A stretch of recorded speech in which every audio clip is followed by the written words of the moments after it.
Yo guys, what's up again?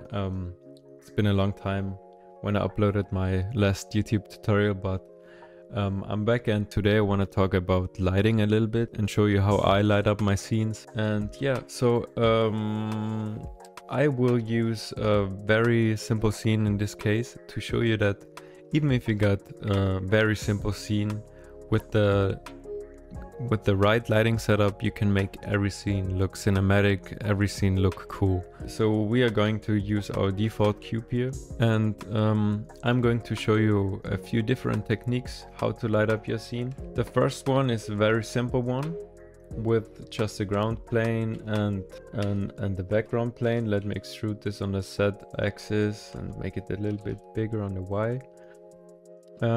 As you can see, we got a default cube here. Let me change to camera view and hit N and set the camera to view so we can see everything in our viewport. That's how I work usually. Then let's switch to cycles and of course the GPU render. Let's also adjust the vocal length, because usually I use a higher vocal length because it makes it looks a little bit more cinematic, looks cooler, like it more. And as you can see, we ain't got nothing here. First of all, I'm going to turn down the world emission, the world lighting to 0, and then let's add a simple area light. So bring it up. At first, I light up my background, and I do this with a simple area light. Scale it on the Y-axis, scale it a little bit on the Z-axis, and turn up the strength to like 1000. And then we have this scene here. So I'm trying to go for a gradient on my background, and I will do this by lowering the spread here and rotating my area light a little bit, give it a little bit more spread, something like this. We got the dark area here and we got some brighter areas here. Another step I will do is just add a bevel modifier to my cube, because no object has perfect sharp edges in real life, even if you think so. Let me use 5 segments here and something like this. I think this looks cool. Shaded smooth. Easy. Now we need to light up our cube or light up our scene. Now in 3D it's important to use a lot of contrast. If you have a very flat lighting, your scene doesn't look good and it looks not professional. So with a little bit of contrast and a little bit of playing around with light and shadows, you can make a quite cool composition which looks very attractive to the viewer's eye.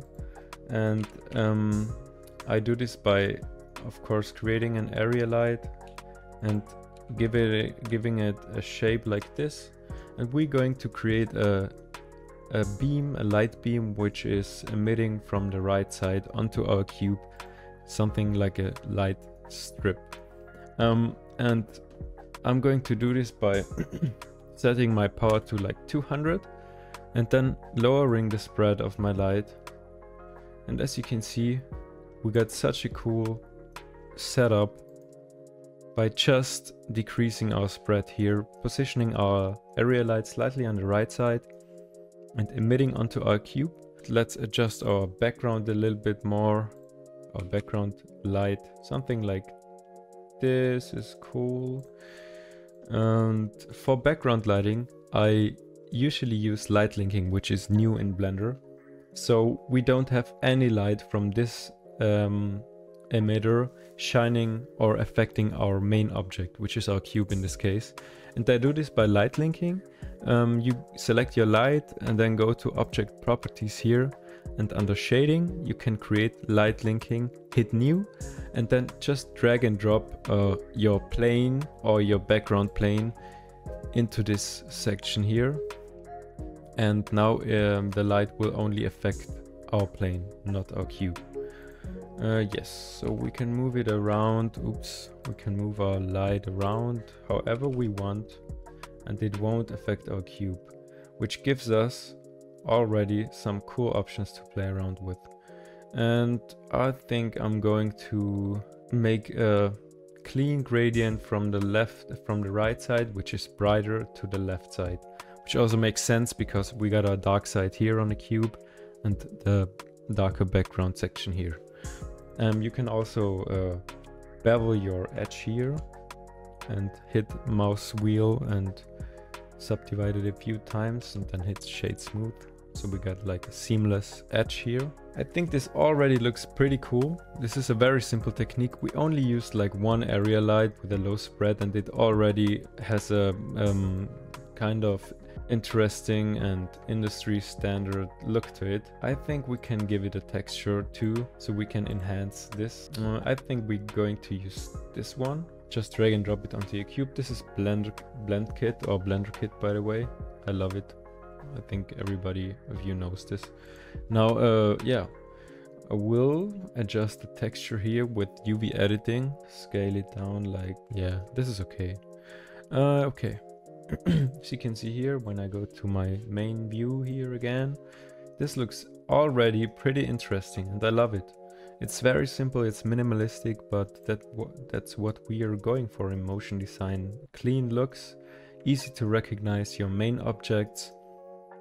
And yeah, now let's move to the second technique, which is my favorite technique. And is currently very popular in 3D space. I see it a lot on Instagram and stuff. So for this one, I will just delete my bottom face here. The next step we're going to do is create an emissive backplane. For this, we're just going to create a new texture and switch the principled BSDF to an emission shader and set it to something like 2. I always do this. Now, what I also do is in every render, I switch my color management from standard to AJX, and the look, I set it to medium high contrast, or like even high contrast if you want to. But let's go for medium high contrast on this one. And yeah, this is another technique. Let me adjust my area light a little bit more from the side and give it even a little bit more contrast. Without the light, it looks like this, as you can see. And this already looks so cool because the texture is amazing already on this one with the normals and these kind of oriental patterns. And yeah, I'm a big fan. But let's scale it a little bit up and set it from the side. And you can decrease your spread to 0 to see how the light is impacting your objects and find the right position for it. And I will do it like this and rotate it on the set a little bit, so every cube gets a little bit of light. Maybe even more on the x-axis. Something like this maybe. Yeah, I like it. And of course we got a very sharp edge here and we don't want this. This is not natural. So we increase our spread again to something like 8. And we got a perfect lighting of our cubes here. Very cinematic, contrasty, and very interesting to look at. Of course, you can rotate your objects and see how it looks. Every angle makes a different picture. You can also make a little bit of a reveal effect with these low spread lights because it's easy to control. Let's say you rotate it on the Z axis. As you can see, it's dark. And now slowly move it onto your object and reveal it. Makes a very cool and elegant effect. This looks good here. This angle is cool. It's a lot of playing around and a lot of getting a feeling for your scene and for your objects and the style that you're going for, of course.